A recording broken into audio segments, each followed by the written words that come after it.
Assalamualaikum warahmatullahi wabarakatuh. Sahabat pendidik, perilaku anak yang keras kepala dan suka melawan seringkali membuat orang tua marah dan tidak dapat menahan amarahnya. Apakah anak yang keras kepala termasuk perilaku yang tidak baik? Mari kita dengar pendapat penulis buku Peaceful Parent, Dr. Laura Markham mengatakan bahwa anak yang keras kepala adalah anak yang bersemangat dan berani. Mereka ingin mempelajari banyak hal untuk diri sendiri dibandingkan menerima masukan dari orang lain. Karena itu, para orang tua jangan khawatir jika memiliki anak seperti itu. Lalu, bagaimana cara orang tua menghadapi anak yang keras kepala? Simak penjelasannya hingga akhir hanya di Ruang Edukasi.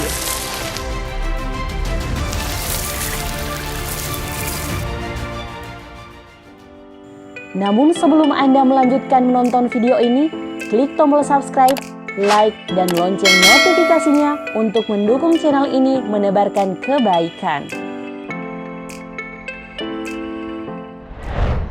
Dilansir dari haibunda.com bahwa ada 7 cara menangani anak yang keras kepala dan suka melawan dengan mengutip pendapat Anna Widyastuti dalam bukunya 77 Permasalahan Anak dan Cara Mengatasinya.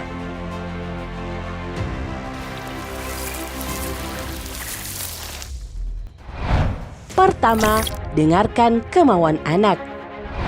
Diajak bicara adalah hal yang sangat penting dalam menghadapi anak keras kepala. Para orang tua harus tahu bahwa jika kita ingin anak mendengar, maka kita harus menjadi pendengar yang baik. Anak yang keras kepala cenderung memiliki pendapat yang kuat agar keinginannya dipenuhi.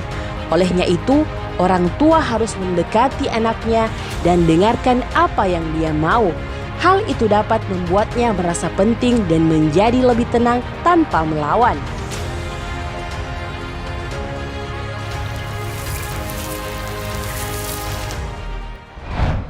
Kedua, hindari memaksa dan selalu melarang anak.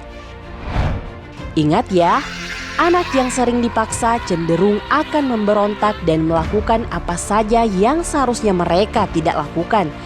Keadaan seperti itu, anak bisa berubah menjadi keras kepala. Ciri umum anak yang keras kepala biasanya suka menentang. Karena itu, orang tua harus membangun hubungan baik dengan anak. Hal itu dapat meluluhkan hati anak sehingga menjadi penurut. Selain itu, hindari selalu melarang anak. Anak yang sering dimarahi dan juga terlalu sering dilarang dapat merubah kepribadiannya lebih buruk lagi. Pahami ini. Larangan hanya akan menambah rasa penasaran bagi anak dan menjadikannya pembohong.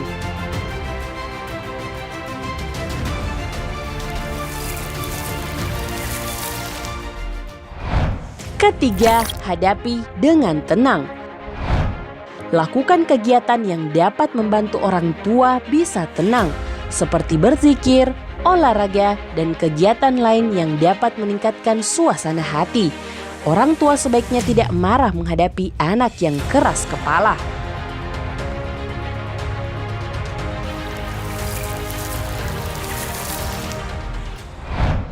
Keempat, berikan anak pilihan.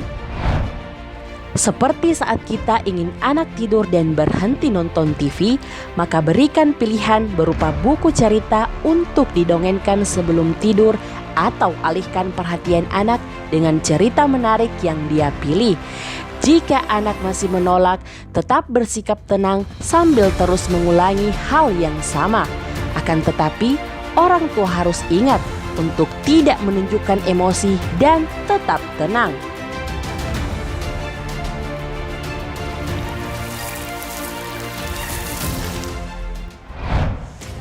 Kelima, ajak anak berdiskusi. Orang tua sebaiknya berdialog dengan anak.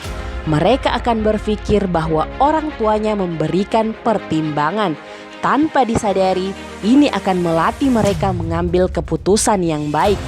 Cara yang tepat bukanlah memaksanya, tetapi memberi pertimbangan. Tanyakan kembali alasan anak menolak perintah orang tua. Kemudian, ajak mereka berdialog untuk mengambil keputusan.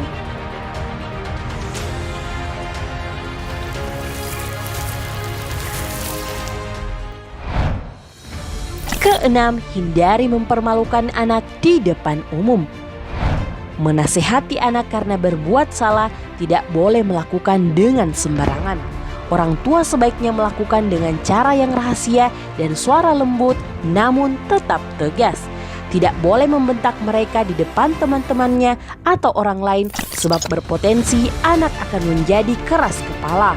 Mempermalukan anak di hadapan orang banyak dapat meninggalkan trauma anak.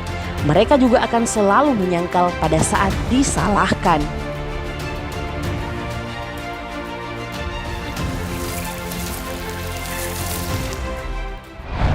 Ketujuh, hindari hukuman fisik.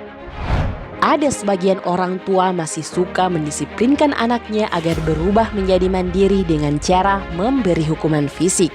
Sayangnya, hukuman fisik bagi orang tua terhadap anaknya adalah metode yang salah. Kekerasan fisik hanya membuat anak semakin keras dan mengalami trauma psikologis.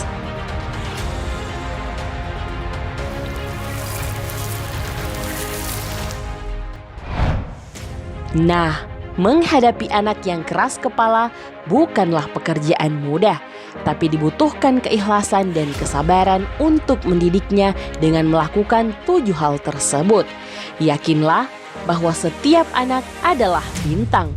Mengutip pendapat Munif Khatib, jika percaya bahwa ada harta karun dalam diri anak kita, maka orang tua harus jadi penyelam untuk menemukannya. Tak peduli kedalaman samudra yang terdalam, tak peduli gelapnya lautan yang tergelap, terus menjelajah temukan harta karun.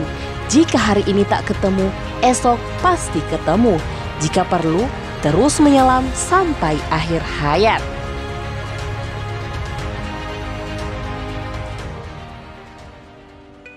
Sahabat pendidik, silahkan berbagi melalui video ini. Semoga dapat memberikan edukasi. Wassalamualaikum warahmatullahi wabarakatuh.